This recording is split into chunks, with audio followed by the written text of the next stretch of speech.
Alain Minc, bonsoir. Vous Bonsoir. publiez une humble cavalcade dans le monde de demain, c'est chez Grasset, et vous commencez votre livre par dénoncer les inégalités et en expliquant que ça va mal finir. Mais en quoi, Alain Minc, ces inégalités qui ont toujours existé, seraient-elles devenues aujourd'hui intolérables, voire explosives, comme vous le dites ? Je crois qu'il y a deux types d'inégalités. Les inégalités monétaires se sont accrues. De toute façon, le capitalisme, c'est une machine qui fabrique de l'efficacité et de l'inégalité. Quand il tourne à pleine vitesse, il fabrique beaucoup d'efficacité et beaucoup d'inégalité. Mais avec néanmoins, aux États-Unis, un point où le 1% de la population s'approprie un quart du revenu national. Chez nous, quand je dis chez nous, c'est pas en France, c'est chez nous en Europe. Il faut bien prendre l'habitude de dire chez nous, ça veut dire en Europe. Chez nous, c'est 8% et pas 25%. Mais par ailleurs, les inégalités économiques, on peut se dire qu'elles sont plus ou moins inhérentes au fonctionnement de la machine. Mais les inégalités culturelles, sociologiques, pédagogiques, éducatives, qui se sont formidablement accrues, elles n'ont rien à voir avec l'accélération du capitalisme. Elles n'ont à voir qu'avec notre propre incapacité à avoir adapté notre système éducatif. Et donc, je pense que de ce point de vue, il y a un côté trop, c'est trop. Je crois en particulier qu'aux États-Unis, il y a un sujet dont, Dieu merci, nous sommes préservés, mais qui va faire monter une révolte des jeunes très profonde, c'est le coût de l'enseignement supérieur. Aux États-Unis, vous pouvez faire des études supérieures de haut niveau si vous êtes ou riche ou très pauvre. Si vous appartenez à la classe moyenne, vous devez vous endetter, prendre sur vos épaules un emprunt que vous mettrez 20 ans à rembourser. C'est insupportable. C'est quoi, c'est 200 000 euros c'est 60 000 euros par an. 60 000 euros par an pendant 5 ans, ça fait 300 000 euros. Et alors vous dites, ça va péter, enfin ça va mal finir en premier. Aux États-Unis, vous parlez même d'un populisme quasi révolutionnaire qui pourrait arriver Je pense que la réponse au populisme trumpiste, comme on dit, risque d'être un populisme très à gauche. Je dis à un moment dans ce chapitre, on ne peut pas penser que Bernie Sanders aux États-Unis, qui était le démocrate, qui à gauche, revendique socialiste. Oui, aux États-unis, socialiste, qui est quand même un mot vraiment obscène. Jérémy Corbyn, qui fait 40% au Royaume-Uni dans le dernier scrutin, et le phénomène Mélenchon. Maintenant, nous oublions, parce que nous sommes en train de vivre en France une espèce de conte de fées, nous oublions quand même que ce conte de fées s'est joué à 1 ou 2 millions de voix près. On a quand même, pendant une semaine, pensé qu'on aurait un deuxième tour partagé entre les deux populistes. Donc cette réalité, elle est là. Mais ce populisme qui émerge partout, d'ailleurs, il émerge aussi en Pologne, dites-vous, en Turquie, donc à Dunkerque, à Florange, à Détroit, on le voit partout.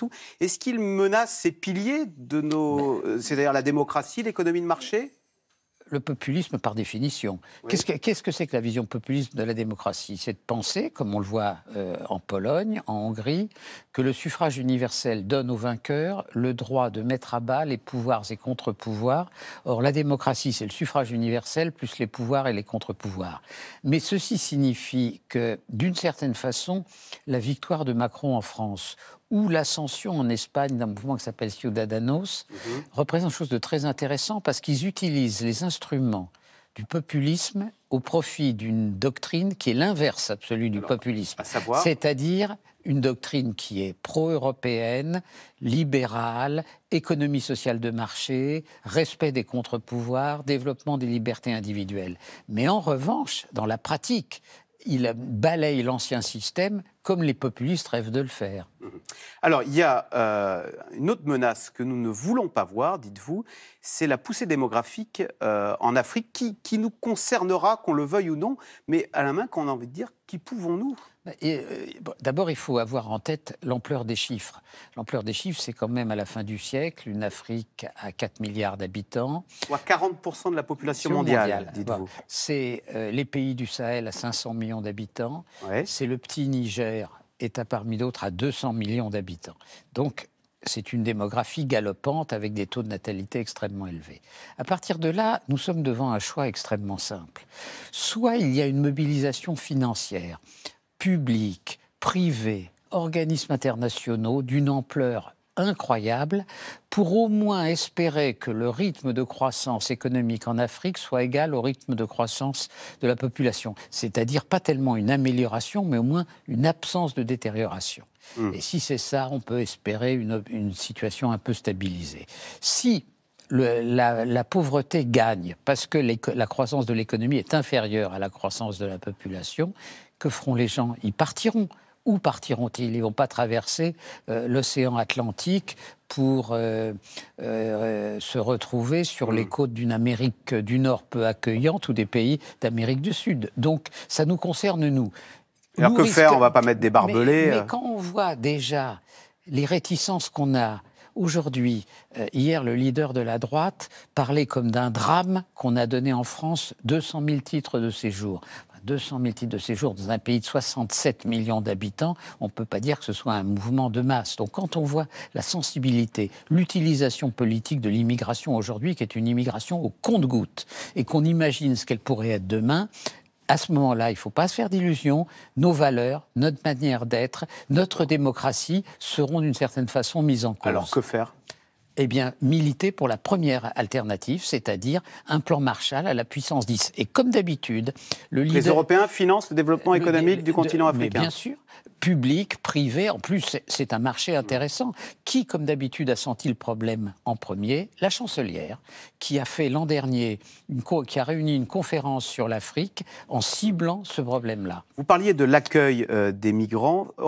Auriez-vous pu signer cette fameuse tribune qui dénonçait des conditions un peu strictes du gouvernement et la loi de Collomb? Non, je l'aurais signé en aucun cas, parce que je pense qu'il faut bien faire la distinction entre ceux qui nous demandent l'asile à juste titre et que nous devons accueillir, et des migrants économiques venant pour certains de pays qui demandent leur adhésion à l'Union européenne.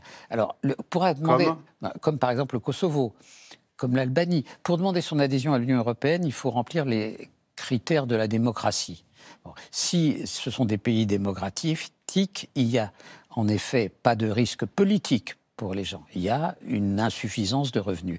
Mais ça, on ne peut pas y répondre. Notre devoir, c'est d'accueillir ceux qui sont menacés par les dictatures ou la guerre.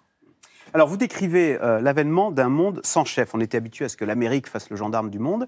Alors, dans ce monde sans chef, quelles sont les puissances du XXIe siècle qui vont dominés, au moins qui seront influents dans leur région? Est-ce que ce sera la Chine? Non, mais est-ce que vous dites que ce ne sera pas la Chine? C'est ça qui m'a surpris. Non, ça sera la Chine, bien sûr, oui. Mais ça sera beaucoup l'Inde. Voilà. Pourquoi? Parce qu'on n'a pas mesuré encore les difficultés que la Chine va avoir pour des raisons démographiques. La politique de un enfant par famille, qui a été menée avec la main de fer qu'on connaît bien au Parti communiste chinois, a comme résultat que la population chinoise va baisser, que la part des vieux va augmenter, que les problèmes de redistribution seront présents. Donc je pense que la Chine sera évidemment un acteur clé du jeu, mais l'Inde le sera.